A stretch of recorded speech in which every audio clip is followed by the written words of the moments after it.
I'm Jack Kennedy, and they hit a lot harder in my opinion too. What is up, everybody? My name is Keelan McNamara, and everyone's got a plan until they get hit with my views. I am Hunter Boss. He just wanted to go to the distance by the looks of it, but he couldn't even do that. And this is the MMA Island Podcast.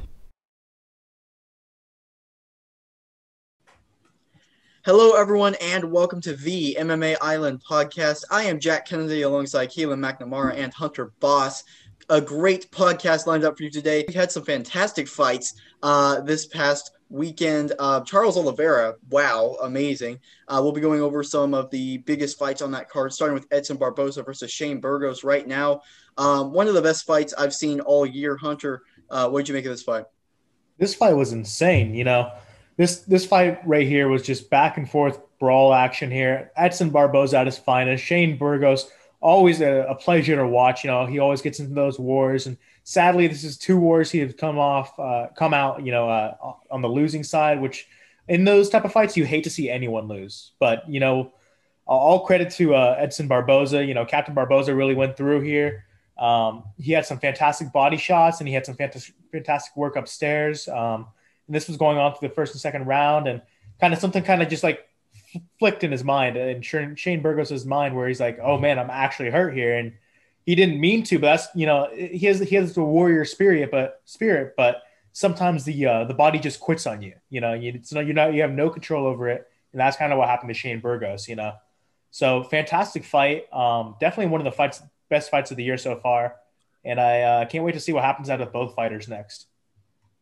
Dear mother of God, what a fight this was. And I'm gonna precurse my section on this by giving credit to Jack, because 2 or 3 months ago when this fight was first announced, Jack said off the bat this would be a fight of the year contender. And guess what happened? It's a fight of the year contender. Edson Barboza looks fantastic at 145, man. He looks so good. And massive credit to Shane Burgos too. This is one of those fights that I love.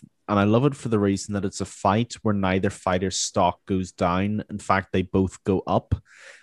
One of the things I love about mixed martial arts, amongst many, many things, is that you can lose fantastically and you're almost respected more than if you win terribly, because you're willing to take risks and put on a show. And that is Shane Burgos through and through. He came to fight and he put on an incredible effort. But Edson Barboza's kickboxing is from another planet. He is insanely good at implementing his game plan.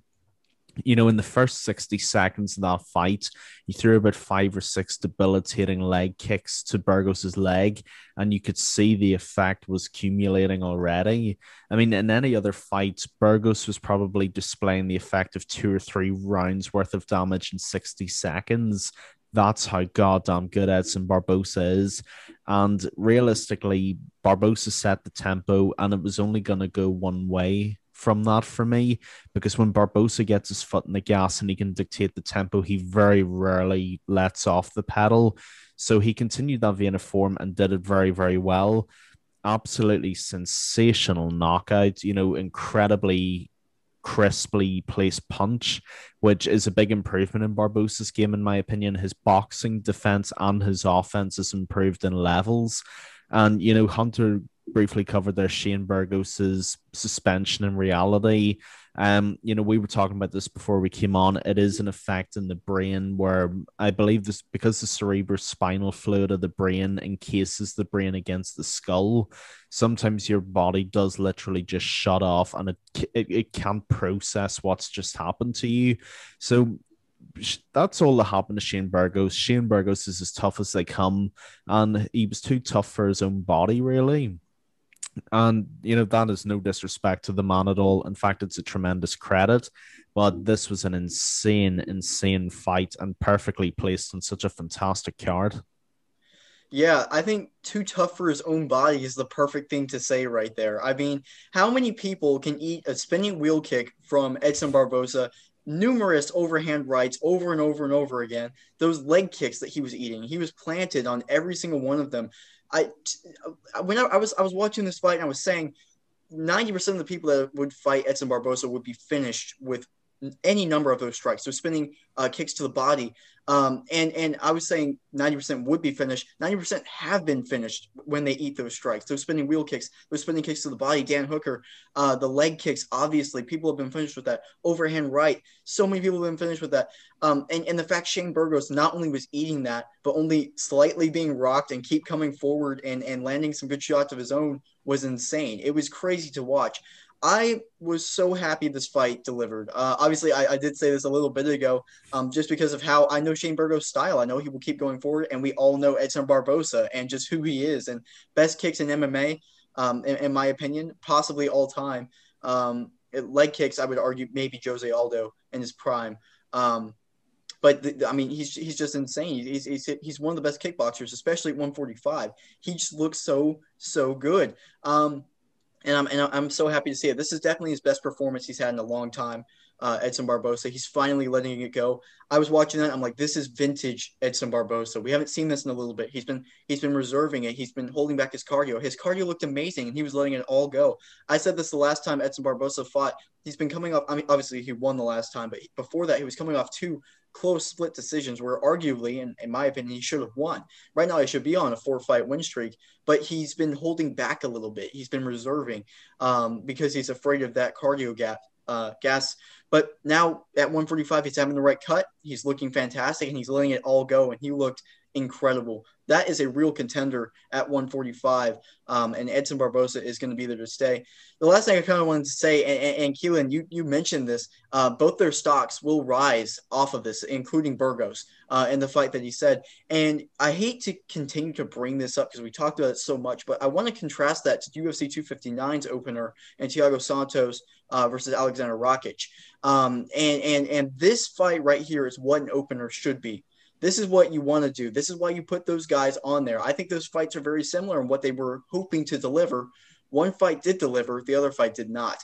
And both of their stocks, Alexander Rakic, I mean, Yuri Prochazka has definitely jumped above him because Yuri Prochazka just put on an unbelievable performance. Even though Rakic has so many names under his belt because he didn't really deliver or do anything. Same thing with Thiago Santos.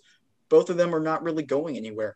As for this, Shane Burgos will not be going down in the rankings. Edson Barbosa will keep going up, and Burgos will get another amazing fight. Yeah, he's on a 2-fight losing streak, but just like Justin Gaethje when he was losing some, this guy has potential to become very, very, very good. And he already is very good. And he will continue to deliver fights. Any fight that he's in will be just an all-timer. And Burgos has solidified his name in that division for someone to look out for, and you have to watch this fight. And Edson Barbosa is back and climbing. It was an amazing fight, the perfect way to open the card, and I was just so happy to see it go down like that. Yeah, I agree. And I mean, Shane Burgos right now is ranked at number 9, and I feel like that's the correct rankings right now. I mean, yeah. He's right up there in the top 10. I feel like he shouldn't move down because of that performance, like Jack said. And Edson Barbosa definitely should be moving up and be facing the bigger leagues now. You know, I love these matchups he has for him in the entire featherweight division. I feel like this is definitely his new home, and he's going to be staying here. He's going to make an impact on this division. Yeah, I mean, there's nothing much more to add to what Jack and Hunter have just said. I fully agree with all of it. The last point I'll make on Barbosa and the last I'll make on Burgos is this. For Burgos, there's losing and then there's losing. Burgos fits into the first category in that there's no shame in his losing because he's going out and he's putting on fireworks displays of fights, and they're very close fights too. So he's going out, he's putting it all on the line, and you can't hate somebody for that. In fact, he's losing the best way you can lose in a weird sort of way. So like I said, his stock is only going up, be under no illusion. As for Barbosa, the move to 145 is unbelievably smart on his part. He was always a very good 155er, but he's moving down to a division now where Barbosa has always been a fighter that's built for power. You see that in his kicks, you see that in his punches. Cutting 10 pounds means that's 10 pounds less he's having to carry around the octagon. So he's able to let it go easier. He's able to move better. He's able to defend better without getting tired. And a fight that Jack actually mentioned a minute ago was the Dan Hooker fight. Personally, I still think how Dan Hooker's still alive is a miracle of modern science, but that's neither here nor there. even if you look at the Dan Hooker fight and you look at the Shane Burgos fight, in the Hooker fight, obviously Barbosa just put Hooker to the sword, but he was getting quite tired. And that wasn't the damage he was taking necessarily. That was his own muscle that he naturally carries. Look at the Burgos fight. He looked fresh. He looked like he was able to keep on the gas pedal. So this move to 145 really could let us see the best version of Edson Barbosa that we've all been waiting to see for so long. Yeah, I completely agree with that. I think this is the best version of Edson Barbosa we've seen in a very long time. I think he looked phenomenal, and I'm so glad to see it. It's been a while. I'd say probably since that Dan Hooker fight is when Edson Barbosa has looked 100% ready to go. Is this fight right here? So I'm absolutely happy to see that. Fast forwarding in the card a little bit, Chukagian got a win, questionable win, but I get the points. It doesn't matter. And so on to our co-main event, Tony Ferguson, Beneil Dariush. Beneil got a dominant decision win. Sad to see Tony lose like that. But, Hunter, what do you make of this co-main event? Yeah, no, it is definitely very hard to see Tony lose. I mean, I like Beneil Dariush enough where I won't be angry with any win he has, but to see Tony lose and to see him lose dominantly wrestling again is just it kind of ruins the fun of the Khabib versus Tony question, because there's no question that Khabib would win at this point, because the wrestling of Beneil Dariush and the wrestling of Charles Oliveira, they're both very good wrestlers, but they're not elite like Khabib was. So it kind of ruins the fantasy that we had, the dream matchup, what would happen, and it kind of almost puts a statement on Tony's title picture hopes and dreams to get back up there and try to get another title picture, because now he's 3 straight losses. 2 of them were pretty dominant. The Justin Gaethje fight was, you could say, was back and forth sometimes. But he's definitely going to have to rise a lot higher to get that title shot again. A lot more wins. Luckily, he has got the name behind him and the fans behind him. So maybe a few big wins could get him up there again. But he definitely needs to work on his wrestling. It's sad to see that he hasn't learned. He didn't learn from the Charles fight, if anything, or maybe just Beneil's so good that there's nothing he could have done. And Beneil's, I think it was first round when he had that knee lock, and Beneil said that he popped his knee. Oh man! And then that might have hindered Tony Ferguson in some way. We know Tony Ferguson is an absolute beast, and even that's two fights in a row where Tony didn't tap through a submission that was just so tight and so in place where most people, almost everyone, would tap at that point, But that adds to the points for Tony right there. He's tough he's as tough as they come. He's probably one of the toughest UFC fighters I've ever seen. He's got a fantastic chin. He won't tap. He's an amazing fighter. But Beneil Dariush, that's 7 fights in a row now. He's got the second highest, longest winning streak in the UFC lightweight division right now, tied with Islam Makhachev. And he just keeps getting higher and higher. But so I can't wait to see how he deals with these top 5 UFC lightweights, because it is definitely a shark tank up there. And I hope Tony Ferguson comes back and he keeps his head high. Yeah, it's tough to see. It really is. We're all big Tony Ferguson fans. I have no issue admitting that whatsoever. And it is hard to see him lose in such a fashion. Firstly, though, I do want to congratulate Beneil Dariush, because I feel like in the midst of all of the white noise, his efforts does get crowded out a little. So I do want to give the man his props. Fantastic performance. And quite frankly, any other human being would have tapped out to that horrible knee lock. But yeah. Tony Ferguson's not a human being, so you can't really hold that against him at all. So massive respect to Beneil Dariush. He's only going up in the rankings, and he is on the periphery of the top 5 now, most likely. As for Tony Ferguson, this requires a much deeper analysis, because I'm struggling to understand what's going on with him. Every Tony Ferguson press conference, really, since the Gaethje fights, we've been hearing, I'm the best version of myself. I haven't even hit my prime yet. I understand what Brock Lesnar meant when he said what he said in The Ultimate Fighter. And yet we're not seeing these improvements being implemented. And I'm starting to wonder whether Tony Ferguson's almost in the same situation as Conor McGregor is, in that he needs control relinquished of his camps. I think Tony's almost too close to his own fight preparation, and it's either his way or the highway. The problem with that is he can't see where he's going wrong. I think he needs to bring in a completely new outside team who are going to judge him objectively and tell him where he's going wrong and force the improvements on him. Because we keep hearing Tony Ferguson saying that he's making these improvements. His jiu-jitsu is as good as it's always been. His wrestling is. And the facts simply aren't assimilating with what he's saying. That's just a fact. Beneil Dariush is a very good jiu-jitsu fighter and a very good wrestling fighter, but anybody would have had Ferguson pegged to certainly be a level or two above that. And yet he looked dominated on the ground again. I mean, Oliveira you can forgive because Oliveira is an unbelievably dangerous black belt, but Dariush, there's less of an excuse. That's not a knock on Beneil Dariush. He's a world-class fighter, but given what we've seen from Tony Ferguson in the past against the likes of Kevin Lee, you would have expected a far better performance on the ground. The fact that we aren't seeing this is concerning me quite a lot, I have to admit. So, yeah, obviously, I want to see Tony Ferguson come back and I want to see him in the title picture, but he has to start putting a rubber stamp on this because he's almost getting dragged into Tyron Woodley territory now, where he's on a 3-fight losing streak. 2 of them were elite opponents, so you can forgive that. But if he loses his next fight, he's in serious trouble, guys. And I'm struggling to see what he's going to do to fix it, if I'm honest with you. Yeah, I'm on the same page. I actually was going to compare him to Tyron Woodley in the situation. It's very, very, very similar. Obviously, Tony wasn't the champ, but he was seen as the best lightweight in the world other than Khabib, and Khabib retired. Well, I guess he wasn't retired whenever he fought Gaethje, but he was on the sideline when he fought Gaethje.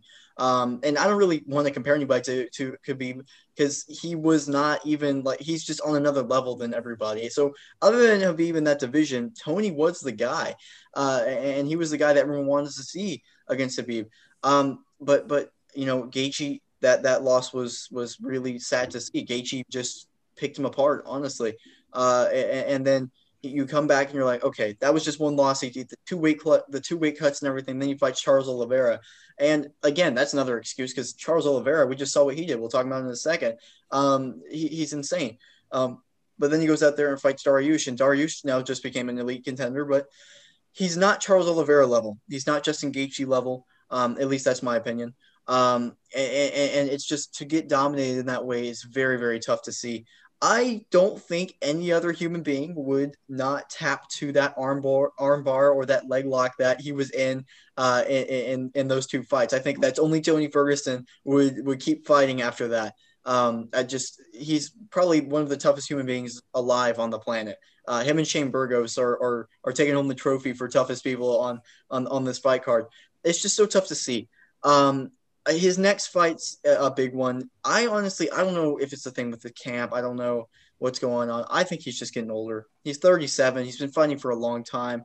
When you lose after being on a 12-fight winning streak, being undefeated for so many years like that just takes a toll on you. And the age that you're at, too. Tony is not a bad grappler. That is not what's going on, in my opinion. He, before in the Kevin Lee fight and so many other fights, he's been able to escape those situations with those weird rolls and everything and throwing up triangles, keeping his legs moving. He was fighting and for the most of the time, a closed guard in that fight against Dariush. And same thing with Oliveira. I think he's just getting too old to pull off all the crazy moves that he wants to do. He's thinking faster than he can act right now is what I'm thinking. And I was feeling about that. Obviously, he's not being hesitant, in my opinion, like Tyron Woodley was, but he's just not fully confident, in my opinion. I just don't think he's able to do everything that he wants to do and was able to do, especially earlier in his career. And I love Tony. We all love Tony Ferguson. He needs to get one more fight. If he loses that fight, unfortunately, I think that'll probably be it.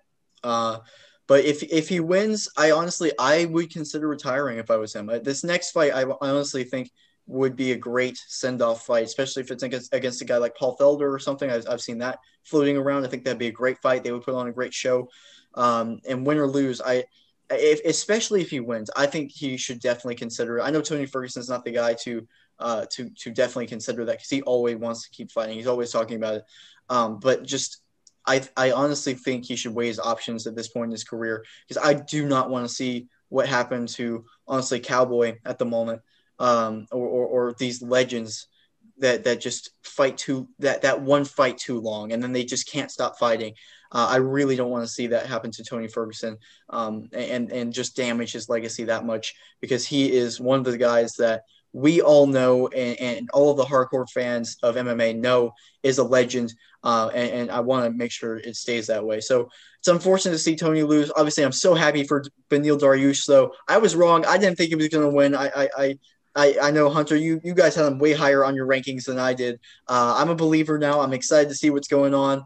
But yeah, and that leads us into our main event in one of the craziest fights, title fights that we've seen in a long time. Congrats, Keelan. All right, whatever. But Charles Oliveira gets the win over Michael Chandler and one of the craziest turn of events in history. Hunter, what do you make of this main event? When you talk about back and forth fights, this is the fight that should be highlighted in your mind right here.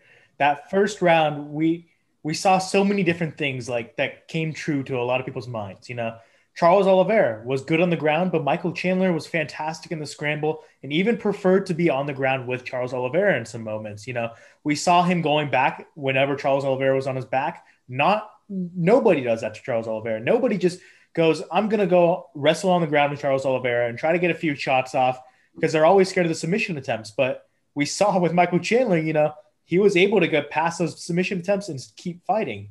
And then he rocked Charles Oliveira in that first round. And I don't know how Charles Oliveira even survived that one. I thought the ref was going to stop it. He had him on the ground. Charles Oliveira was on his knees. He was getting hit in the side of his head. He was getting busted up.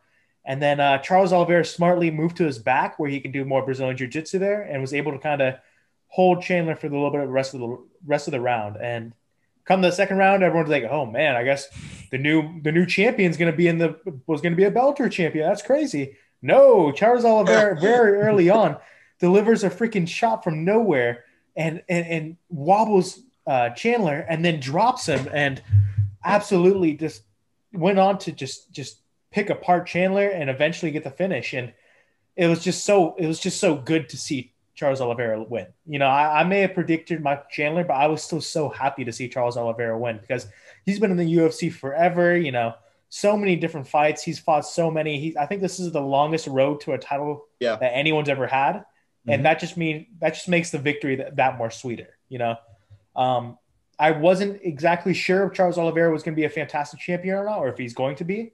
But right now, right there, I just saw something very important. I saw resilience. You know, I saw he can be put down, but he will not be finished. You know, he can come back. And that's what a lot of people thought in the beginning. Where's Charles Oliveira's heart at? Because we've seen his heart kind of give out, and sometimes, you know, we've seen him almost not go the full distance. We kind of seen him back earlier in his career. You know, he wasn't the fighter he is today.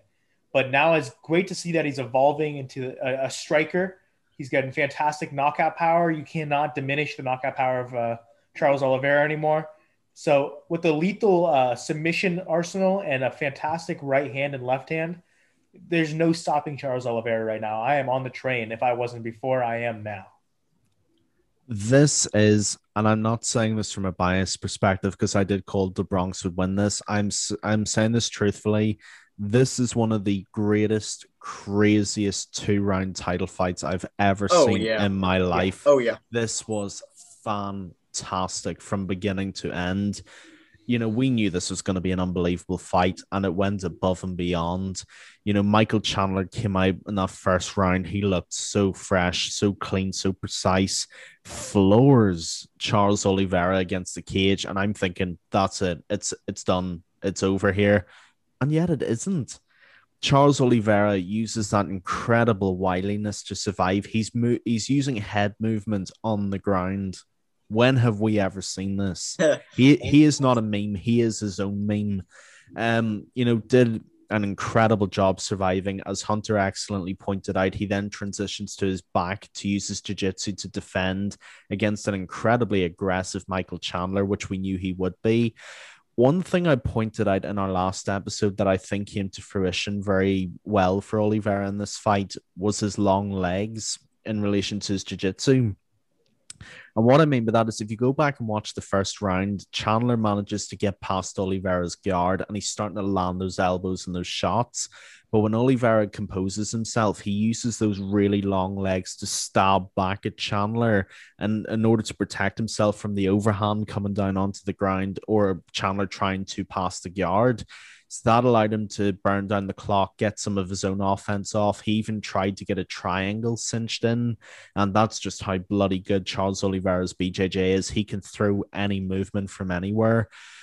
And then, as Hunter said, that was the first round, and we thought this is it. Former Bellator champion's going to be the new champion, and no, it was not.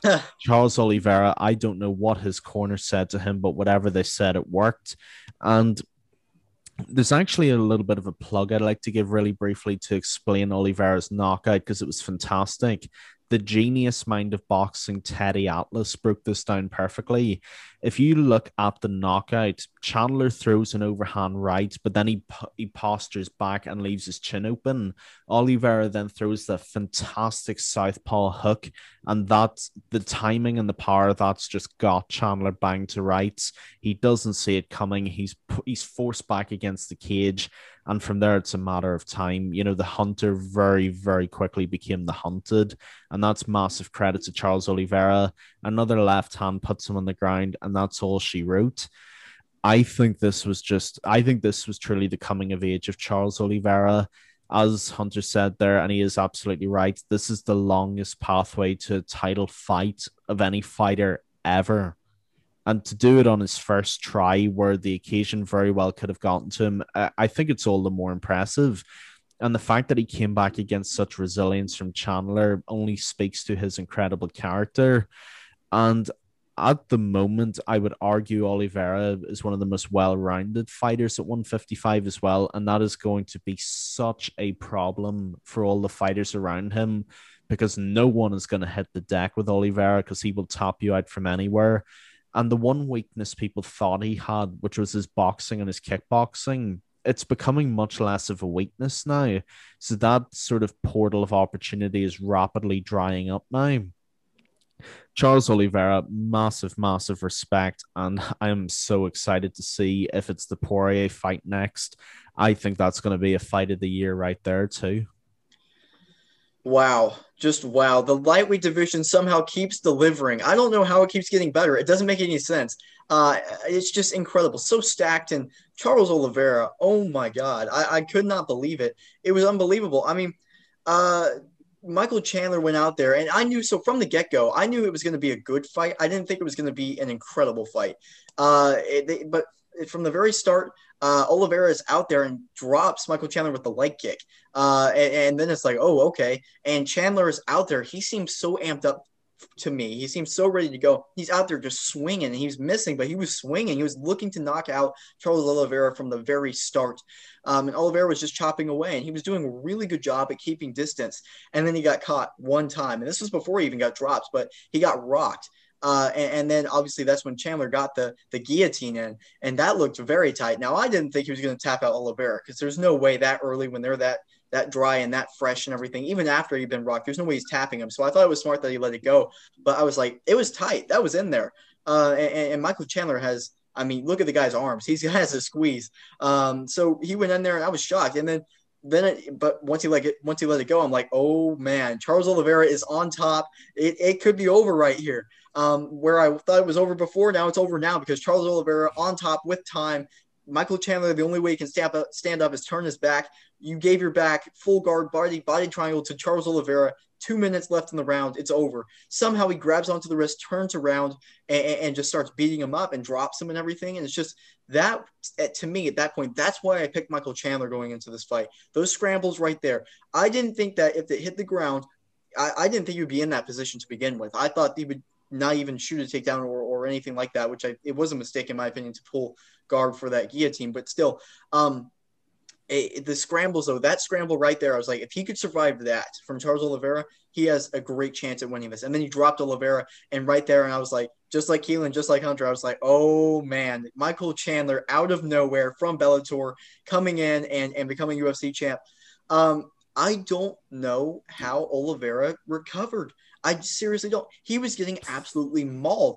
And then you go in between corner, and I'm looking at him, and he's like looking around and stuff, and I'm like, this guy is rocked right now. There's no way he's ready to go. He goes out there, and just like the beginning of the first round, he's super calm. Chandler rushes in, he catches him with that left hook, and it wasn't like it was a powerful left hook. It was just on the button, precise, and it drops Michael Chandler. And one of the things about Michael Chandler is he's a phenomenal fighter, one of the most well-rounded. I think he also proved that in this fight as well. He's one of the most well-rounded and powerful guys in the division, but he does not recover well from being dropped. And he got dropped bad, out of nowhere, caught him clean. And then against the cage, Oliveira landed those two. And then one of the most perfect head snapping moments you will see, Chandler's trying to get circle out of the way. He catches him with another hook, drops him. And the celebration, oh my gosh, everything it means to Oliveira, just running out of the cage, high-fiving Joe Rogan, going out there bleeding on Dana White, and then doing the stuff, going into the crowd, just like Jose Aldo flashbacks. It's just amazing to see that passion. And obviously he went on the parade back in Brazil today, and everything is just so great to see how much it means to a guy after the longest road in UFC history. That's shocking to me that he's been fighting that long. Obviously I knew it, but it doesn't seem like that because he hasn't been an elite contender for until recently, really. He's always been good, but not elite. And now he is elite. He is champion of the world. Michael Bisping was so good for so long, but he was never really at that elite level until later in his career when he did it. To see Charles Oliveira do it even longer than it took Michael Bisping to do it fights wise is shocking, and it's amazing to see. And I'm so happy for him. I couldn't be happier for a guy to win it. That's just kind of like how I felt when Dustin Poirier beat Conor the second time. It's just kind of, I can't be happier for a guy that's taken that long and been a part of the UFC, a pioneer in the UFC for so long to get that one is amazing. And just to see the passion it felt for him, it was amazing. Chandler will be back. He proved that he was even a better fighter than I thought he was going into it. And in that fight, and Oliveira just proved that he's the champ. And he's on top right now, and it was amazing to see. Just a great main event overall. One of the best 2 rounds you will see. Just incredible. Yeah, no, I totally agree. There's not much else to say on top of that.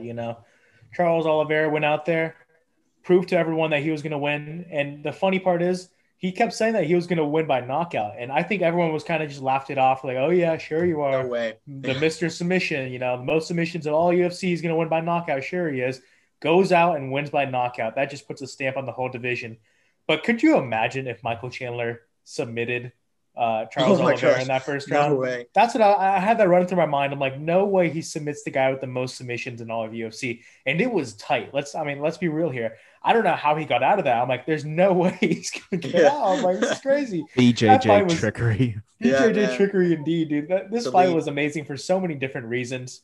And I'm just so happy I was able to watch it live, because I feel like I just watched history. There's not many moments where you just sit there and you're like, I just watched history. I just watched this unfold. This is going to be such a huge impact on the UFC. And it really is. So I'm just so happy Charles Oliveira got the win. I think Michael Chandler is going to stay composed. I think he's a fantastic fighter, and there's no way he leaves the top 5 in these coming years. I think that's how good he is. Even though he lost, once again, we talk about stocks rising. This is definitely a time where his stock's going to rise. Not a lot of people knew about him because not a lot of people know about Dan Hooker. So to go out there and fight for the vacant UFC lightweight title and nearly win, that's going to definitely make his stock rise. I wouldn't hate to see a Justin Gaethje Michael Chandler fight. I think that'd be fantastic. I think Michael Chandler, honestly, I'm fine with seeing Michael Chandler anywhere because we saw his ground game. I think his ground game is fantastic. We saw his stand up. He got knocked out, sure, but I think his stand up's still very, very good. Oh yeah. So anywhere we see Michael Chandler, I'll be happy. Anywhere we see Charles Do Bronx Oliveira, I will definitely be watching.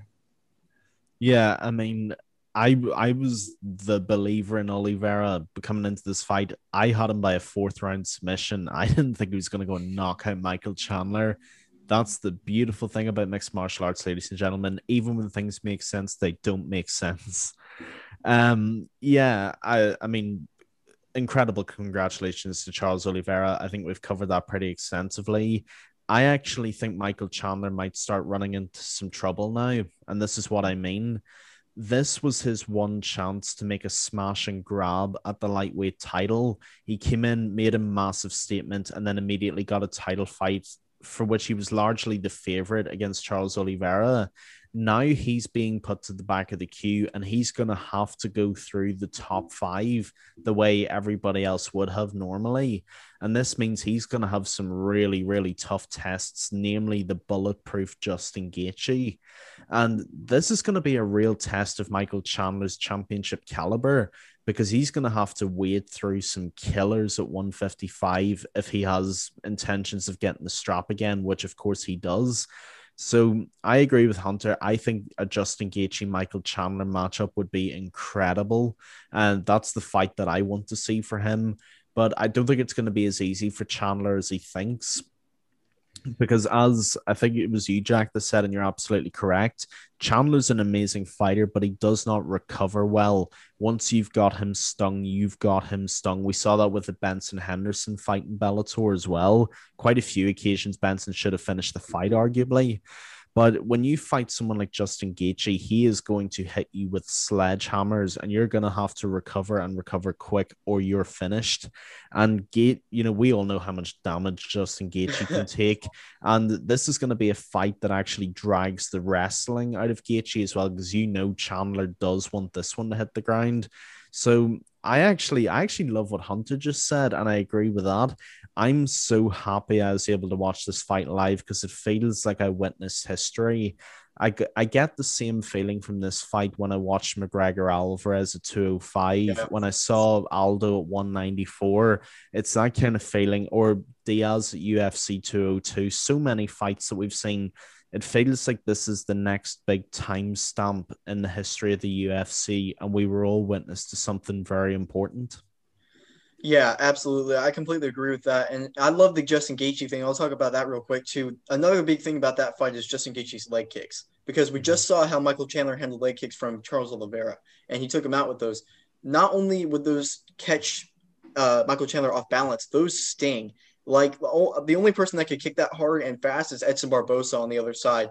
So those leg kicks are going to be a huge factor. And really, I think they're similar. I think they could be matched up very well. Justin Gaethje has an elite wrestling background. Obviously, we haven't got to see barely any of it in the UFC. And he got taken down against Khabib, but I don't even count that because Chandler would get dominated on the ground against Khabib. So I think they could really be somewhat evenly matched up in the grappling department. And then the question is, they both deliver bombs. You maybe give the power slightly to Chandler, but the thing is, Gaethje, unlike Chandler, recovers from everything. Gaethje, you have to put him out, but like by the ref stepping in and him being wobbling everywhere, and he'll still protest the finish. He's never been knocked out cold before, not even close. So, and Chandler, on the other hand, I guess he's never been knocked out cold either. But what I mean is he won't recover from stuff like Justin Gaethje will. Justin Gaethje will nonstop, even if he's rocked, keep coming forward because that's just the way he's built. Chandler, in my opinion, is not built that way, which is going to be an interesting factor in that fight. And that's why I want to see it. It's going to be so good. There's so many things that go into it. And I think that, just like you guys, I think that's a fight to make next. Couple points also from Hunter. You had a great breakdown of it the second time through as well. Just the love of the sport is what I was feeling after this fight. Just the wildness of it. I felt the same thing at the end of Shane Burgos versus Edson Barbosa, but and more so for this fight because it was a title fight. I'm just watching it, and once it's over, I'm on my feet, and I'm just like, I can't even believe what I just saw. I'm just like, I love MMA. I love the UFC. I love that I get to see this live and everything. It's just like no other sport gets you the feeling that you have there. Neither Charles Oliveira or Michael Chandler, I don't have anything against them. I wasn't necessarily rooting for one person. I wasn't rooting against one person. I was just hoping for a good fight. And never before have I felt that just whirlwind of emotion just so quickly and everything. And I don't feel that for any other sport. It's just, I'm sitting there, I'm just like, wow. That's MMA for you. That's the UFC for you. I love it. And feeling like history, we've been really blessed recently. I felt this is a moment. I absolutely agree with you guys. History is being made. New era. It's just amazing. The celebration, everything. This is going down. But I just felt about that with the Rose Namajunas win too over Zhang Wei Li recently too. I felt about that for that win too. So that's two historic moments recently in pay-per-views where I've just been able to sit back and be like, wow, it's amazing. Love our sport. Amazing main event. And let's roll into it. We already talked about one of the matchups, Gaethje versus Chandler. What are some other matchups you're looking for in 155? Are we talking about 155 for Charles Oliveira or just 155 in general? I mean, Charles Oliveira. We kind of mentioned Chandler Dariush also was on the Okay. card. So Yeah. I get you. So I would love to see a Tony Ferguson, maybe Paul Felder, or I would even like to see Tony Ferguson, Rafael dos Anjos. I mean, we've yeah, had trouble placing where RDA should be going in this division. I think RDA is very well rounded fighter. I think he's a great. He's got good ground game. So if we want to see Tony Ferguson try to improve his ground game, this is the person to do it against, Rafael dos Anjos. But Rafael dos Anjos can also stand up very well too. I think that fight would be crazy back and forth. Justin Gaethje, Michael Chandler. I think that's where I would submit Justin Gaethje in this division right now. I think the winner of Dustin Poirier McGregor will probably get the title shot next. Yeah. So I would more so like to see Dustin fight Oliveira. I think McGregor had a fantastic era in the UFC, but right now I think he's got a wall in front of him which he will not be able to climb or even knock down at this point. I think Dustin Poirier has really grown into this division, and he's really grown into his fighting style where it's kind of hard to find any holes in his game. You know, he's got fantastic leg kicks. He's got good ground game. He doesn't just have good ground game. He's got fantastic ground game. He almost submitted Khabib. Everyone forgets about that because yeah, he did get submitted himself by Khabib, but he nearly guillotined him, and it was so close. And Khabib even said that was the closest I've ever been to being finished. Like, he's a fantastic fighter, and I can't wait to see Dustin Poirier back in the octagon come, I think, July, I believe, July 12th or 15th, something like that. But I think the next fight to make for Charles Oliveira is Dustin Poirier, Charles Oliveira. I think Charles Oliveira is fantastic, but I am really on the Dustin Poirier train right now. I think Dustin Poirier can come out with a W and become the UFC lightweight champion. Yeah, I just want to double back to what we said briefly before I talk about the fights that I would make. You know, again, I'm speaking as a fan, not as a co-host or as a journalist. As a fan, this is why we love our sport. yeah, Because you can never see what's coming. And when you see the joy and passion of fighters winning and the class in losing, that's why we look up to the people that we do, because they set the example and they show what's achievable. That's why I love the story of someone like Charles Oliveira. Secondly, as to the point that no sport brings what our sport does, I do agree. But bruv, try being a City supporter. I'm about 70 in football supporting years. Shut up, man! Come on, man. Dude, I've did you been see through. you guys just won the league and had 15 people out of your stadium. Last year when we won the league in complete COVID lockdown, Liverpool had the entire city outside the stadium with flares and everything. That's passion right there. City has nobody. That's I've nothing. had VAR heart attacks. I've had joy. I've had everything being a City supporter. So believe me, I know what I'm You're about talking to catch about an there. L in the final of the Champions League. Just wait for that. Pulisic's Don't be coming. putting no juju on me now, Jack. I need It's this. coming. It's coming. All right, football banter aside, we'll deal with that another day. As for my matchups that I would make in the division, I think RDA makes a lot of sense for Dariush. They're only 1 or 2 places apart. He wins that. He's firmly in the top 5. As for Tony, for Tony, actually, if Connor loses to Dustin, I'd like to see that fight. I think everyone would. That'd be amazing. Yeah. Where you at, McNuggets? You insert your words of choice there. I'd quite like to see that. Or Paul Felder is another very good shout. When we get into the top 5 is where it gets very, very interesting. Now I'm saying this on the reasonable assumption Poirier beats McGregor again, because I think he will. It's absolutely Oliveira next, because it's the battle of 2 kings. It's the new king of 155 versus the officially uncrowned king of 155. And to me, that fight's almost like a super unification for 155. Yeah. Who is the number 1? Because as long as he doesn't fight Poirier, even though he will get the credit that he absolutely deserves, people will always talk about Oliveira and not fighting Poirier. So that fight needs to happen. And then as for sorting out what I would call the best of the rest, it's Gaethje and Chandler. I think that's just the perfect fight to make. And that's fallen down quite perfectly, I think. You know, at the moment, obviously the rankings haven't been updated. I'm looking at them now. But Gaethje's number 2 and Chandler's number 4. Perfect numbers to put against each other, 2 and 4. They're practically identical. Whoever wins that is firmly at the front of the queue for the next title shot. But those are the fights based on who fought this weekend that by far make sense. Oliveira needs to defend his crown against Dustin.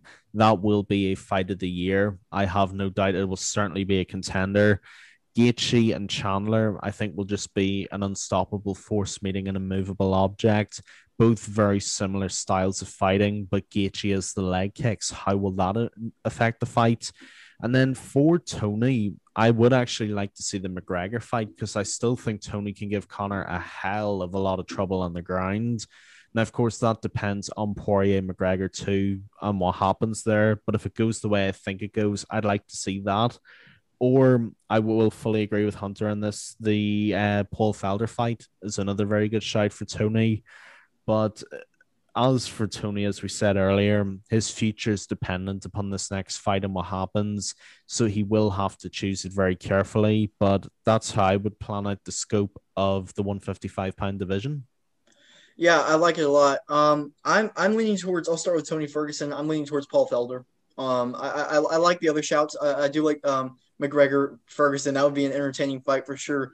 If he loses, I'm not too sure McGregor will fight again though. If he loses, unless it's at 170 over Dustin. So and I don't know if Dana White would match him up against Tony Ferguson either, considering how Tony Ferguson is not as marketable as he used to be, following a couple losses. So. I like Paul Felder for Tony Ferguson. I think Paul Felder is looking to get back into it. Tony Ferguson, I think that would be a fantastic fight. They would put on a great fight. Dariush, I like Makhachev. Now, I know Makhachev is booked right now, but to be honest, I and no disrespect against his opponent, Islam Makhachev seems to be on another level right now, and I think he needs to be fighting ranked opponents. So I think he does get past his next guy relatively easily, and I think Dariush will be a fantastic matchup. Dariush will be highly ranked. However, Makhachev is seen as a guy, even though he's not up there in the rankings, we've been talking about some of these fighters before, that is valued just as high as some of the guys that are ranked that high. So Dariush on the ground, it's a very tricky matchup for Makhachev. He can't slouch down there. On the feet, it could be even. Who knows? We all seen the power that Dariush has. And if Dariush wins that, then he's talking one more fight and a title shot for me. It's a big fight. I think they would match up very well against each other. Gaethje Chandler, we're all on the same page there, kind of talked about it. I would not be terribly upset if Oliveira wanted to fight relatively soon, if they put Gaethje against Oliveira.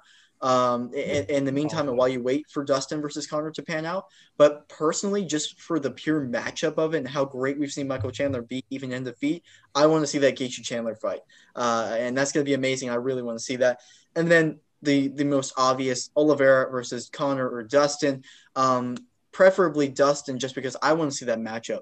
Dustin looks so well-rounded and good. We've seen Oliveira, yes, he won by knockout, but he struggled whenever Michael Chandler was able to close the distance. And no disrespect to Michael Chandler, but Dustin Poirier has another style of stand-up compared to Michael Chandler. Michael Chandler blitzes and lands in hopes that he knocks the guy out. Dustin Poirier is methodical about it, and he will pick you apart, and he has power behind it, which is why it's interesting. And the question is, can Oliveira get it to the ground? And if he does get it to the ground, can Dustin Poirier get back up? Because we know how great of takedown defense Dustin Poirier has, and he does have good jiu-jitsu, but Oliveira is another animal.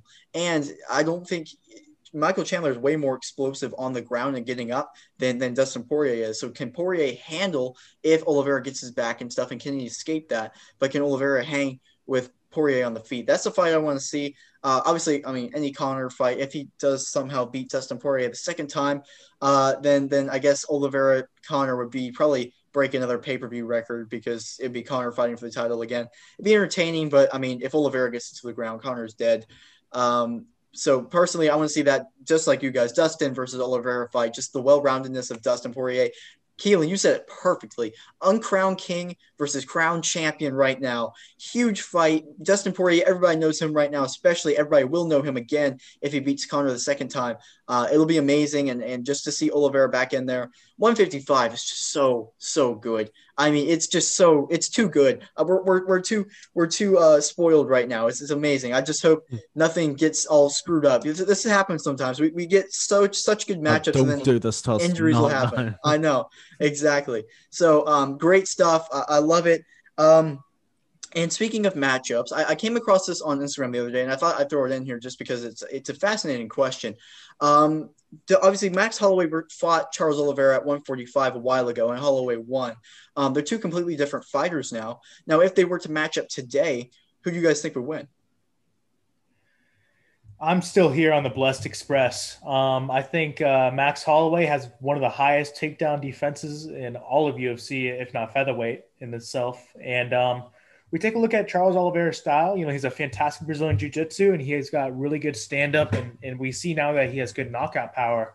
Who does that remind you in the featherweight division? When it comes to mind, for me, I think of Brian Ortega. You know, Brian Ortega had fantastic Brazilian jiu-jitsu. He had fantastic wrestling. And unlike Charles Oliveira, he didn't have a whole lot of losses on his record when he fought him. I think it was 0. I think it was undefeated, if I remember right. But Brian Ortega, he had the knockout power. We saw him knock out Frankie Edgar, or at least TKO him. And then they fought, and it was a fantastic fight, but the Blessed Express still came out on top. And I think that's what would happen again. I think Max Holloway is still a young fighter. You know, he's still in his prime. I think he's like around 31, 32 years old. And we just saw his last fight, probably the best performance of his career, in my opinion. That was incredible. Breaking records left and right, significant strikes. I think Charles Oliveira, it would be very, very smart of him to try to get into the ground. But if he could, I don't think he can hold him there. I think we talk about the long legs of Charles Oliveira. Max Holloway's got some long legs himself. I think he uses that very well to his takedown defense. I think he's been in this event, in the UFC for a long time, almost as long as Charles Oliveira. And I think Max Holloway would come out on top if they were to rematch, especially at featherweight. If it was at lightweight, I still think Holloway would come out on top. Yeah, Hunter, in your last point, you've actually alluded to what my first point is. There's two questions that have to be answered before we can answer this properly.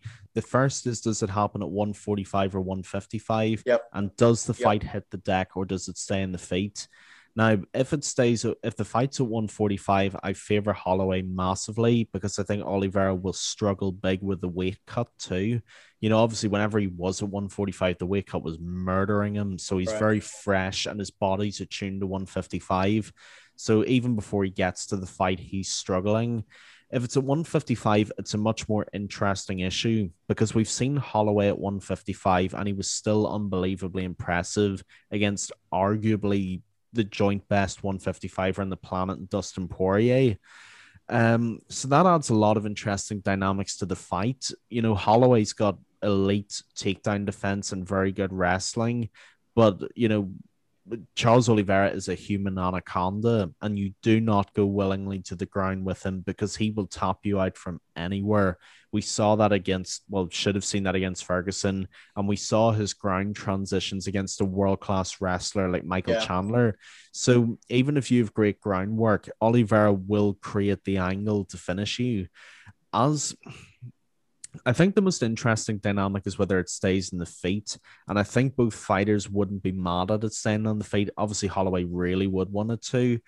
I think Max Holloway is the best boxer in the UFC. I know we said that against Calvin Kattar, but I do agree with it. It's very hard to argue. I'd probably put Poirier as a close second in terms of pure boxing skill.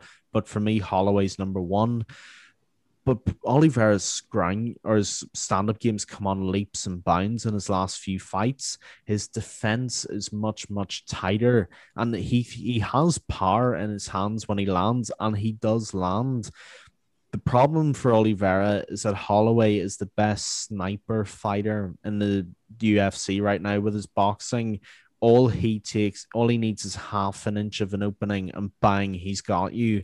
He may not throw with as much power as Oliveira, but he throws with accuracy. And when he nails you on the sweet spot, down you fall. So if Holloway and Oliveira fight again, my money at the moment would be on Holloway. But I certainly don't think Oliveira would be out of the running either, especially if he continues to improve at the rate we've seen him. It would almost be dead even money if it were a betting situation, but it's a fantastic question. No question about that at all.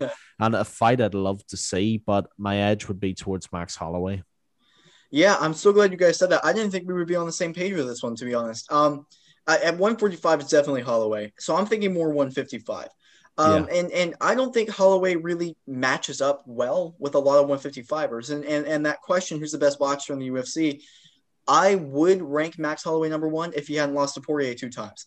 The fact that in the second Poirier fight, I do think Poirier kind of outboxed him a little bit, and that was a bigger thing. And Holloway's made for 145.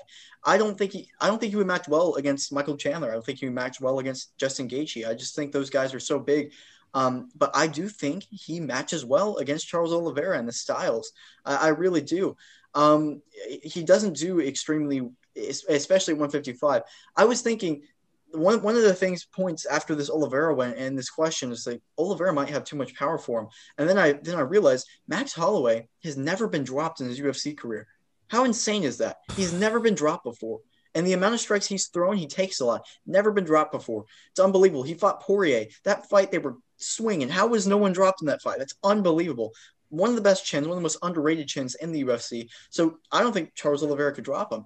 And then that's volume versus power. And Max Holloway, that's what his entire career has been based off of. Just the pure violence and unbelievable pressure he puts on guys. He landed almost 800 strikes. 800 strikes against Calvin Kattar. How is that even humanly possible? You can't even do that a headache just thinking about it. Like how can you can't even do that on the video game. Setting all the settings like 100% to the other guy and 0 to the other guy. You can't land 800 strikes. It's literally impossible. How does a human being do that? Unbelievable. And a lot of this is based off that last performance. Max Holloway keeps getting better. He's not even the champ. He's still getting better. And that's what we've seen out of Charles Oliveira too. If it hits the deck, it's a very interesting question. However, Holloway has such great ground game and just scrambles that I don't think it would be very difficult for it to hit the deck. And if it did, I think it would happen later in the fight where they're more sweaty and Holloway would be able to escape easier. And I just think that the pure volume that he puts on Oliveira will be very tough for Oliveira to handle. And I'm not exactly sure. So 145, definitely Holloway. Just because of the weight cut. Oliveira didn't become really good until he moved up to 155, and that's because of just the tremendous cut it takes for him to get down there. 155, honestly, I could see it going either way. But I'm leaning towards Holloway just like you guys. The pure volume that he has, and the intelligence that he has in the octagon and everything adding up there, and the takedown defense, I think he would be able to maybe out scramble him if it did go to the ground. I think it would happen later in the fight, so it'd be sweaty and a submission would not likely happen. So yeah, I'm leaning towards Holloway. But again, a fantastic question, and really, I mean, the only way we would know the answer to that question is if they fought. It just seems it's so close. I think that would be just like Keelan said, or Hunter, both of you. It would be even odds, in my opinion. It should be a coin flip if they were to fight. Because honestly, who knows? So, but a great question. I'd love to see it down the road. Oliveira has a lot of guys waiting for him at 155, so we probably won't see it for a long time if it ever happens again. But great question.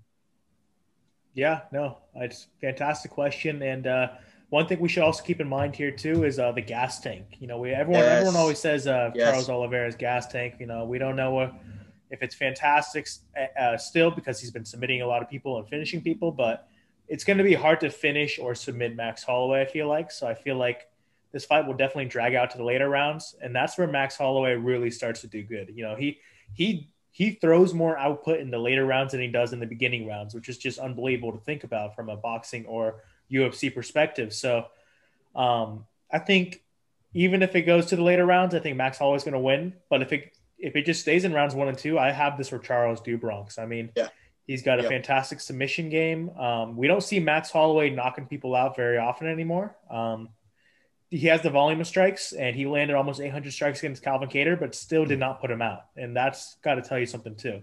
I think Calvin Kattar is a fantastic fighter. I think he's got a granite chin. I think it's nearly impossible to finish him since seeing that Holloway fight. But still, if you land 800 strikes at one point, you got to be thinking to yourself, why isn't this guy dropping? And I think the move up to 155 will definitely help him in that case. I think he'll have more power to transfer over. I think he can build more muscle mass. And this fight is just such a fantastic fight to see. You know, I would love – the more we talk about it, the more I want to see it. Like, I'm thinking to myself in the back of my mind, the reason why we're talking about this on the podcast is because it's going to happen. You know, no, it's not going to happen yet. I really want it to happen, but I don't know if it will. So I think either way you put it, 145, 155, I have to say Max Holloway. But that's no discredit to Charles Oliveira in this case. I just think Max Holloway is on an absolutely different level, and I think many people see him as the champion right now in featherweight, and those people wouldn't be wrong in saying that. I think featherweight's one of those divisions where you see kind of like two elite strikers, kind of like middleweight right now, and I think heavyweight's a good way to put it too. But there's not many divisions where you see two champions, but featherweight is one of them. Yeah, my sort of concluding sentiment is this, as well as everything that we've already said. There's one factor that helps Oliveira, and there's one factor that helps Holloway on a technical level. The factor that helps Holloway is obviously on the feet. If we look at the knockout Oliveira just scored over Chandler, Holloway would be gone and back Oh by yeah. the time that shot's Oh, ever yeah. thrown. Obviously, Chandler's a wrestler, so his boxing's never going to be as good as someone like Holloway. But if you look at him posturing back, you know, Holloway's got his head under and he's on the other side of the cage by the time that shot's thrown. So Oliveira's stand up and his boxing would have to improve drastically to have a better chance in the feet against Max Holloway, because it's not about power with Holloway, it's about actually connecting. It's like shadow boxing. It's very, very rare you get to land clean on Max Holloway because his head movement is so good. But there is hope for Oliveira, of course, because he's that good. But his hope comes again on the ground.